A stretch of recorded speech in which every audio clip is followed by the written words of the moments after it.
আমি এখন চলে এসেছি জলচোখ। এইখানের কমিটি প্রতি বছর আপনাদেরকে আনন্দ দেওয়ার জন্য নিত্য নতুন থিম রেখেছে। আগের বছর হয়েছিল প্রেম মন্দির, আর এই বছর হতে চলেছে কোচবিহারের রাজবাড়ি। আমার পিছনেতেই থিমের কাজ চলছে, খুব সুন্দরভাবে থিমটি হচ্ছে, দেখতেই পাচ্ছেন। চলো আপনাদেরকে পুরোটা ভিডিওতে দেখানোর চেষ্টা করছি। বলছি কাকু, আপনার নাম কি? বুদ্ধদেব রায়। বুদ্ধদেব রায়। বলছি এই প্যান্ডেলটাতে কতদিন ধরে কাজ করছেন? 2 মাস। 2 মাস। এই প্যান্ডেলটাতে কত পিস বাঁশ লাগানো রয়েছে? বাঁশ 1200-1300 আছে। 1200-1300 বাঁশ হবে। আর আপনাদের এইখানে কতজন স্টাফ কাজ করছে? 18-19 জন এখন আছে বর্তমান। বর্তমানে 18-19 জন কাজ আরো করছে। ছিল 15-16 জন। আর অন্য জায়গায় বৃশ্চিকপুরে কাজ হচ্ছে। বৃশ্চিকপুরে কাজ হচ্ছে।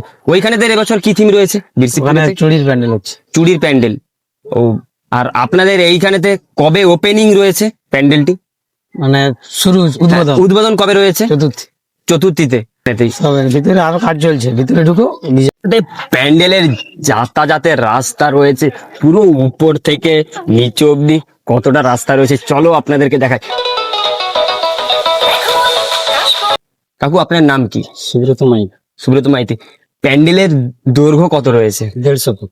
150 ফুট। আর উচ্চতা? উচ্চতা 60 ফুট। 60 ফুট। এইখানে প্যান্ডেল 150 ফুট এবং 60 ফুট উচ্চতা রয়েছে। আর প্যান্ডেলটার কি পুরো ভিতরটা কি থার্মোকলেতে কাজ রয়েছে? তার মধ্যে কাজ। আর প্যান্ডেলটার নাম কি রয়েছে? কোচবিহারের রাজবাড়ি। কোচবিহারের রাজবাড়ি। এইখানের কমিটি আপনাদের কবে মানে উদ্বোধনের ছাড়ার কথা বলেছে? চতুর্থীতে ছাড়ার কথা বলেছে। ফিনিশ। পুরো প্যান্ডেলটা থার্মোকলের ডিজাইনেতে কাজ রয়েছে। উপরেতে থার্মোকল চিটানোর কাজ চলছে, নিচতেও কাপড় দিয়ে থার্মোকলের কাজ চলছে। আর পিছনেতেই ঠাকুর কত সুন্দরভাবে বিরাজমান হয়েছে। দুর্গা, লক্ষ্মী, গণেশ, সরস্বতী, কার্তিক সব একসাথে রয়েছে।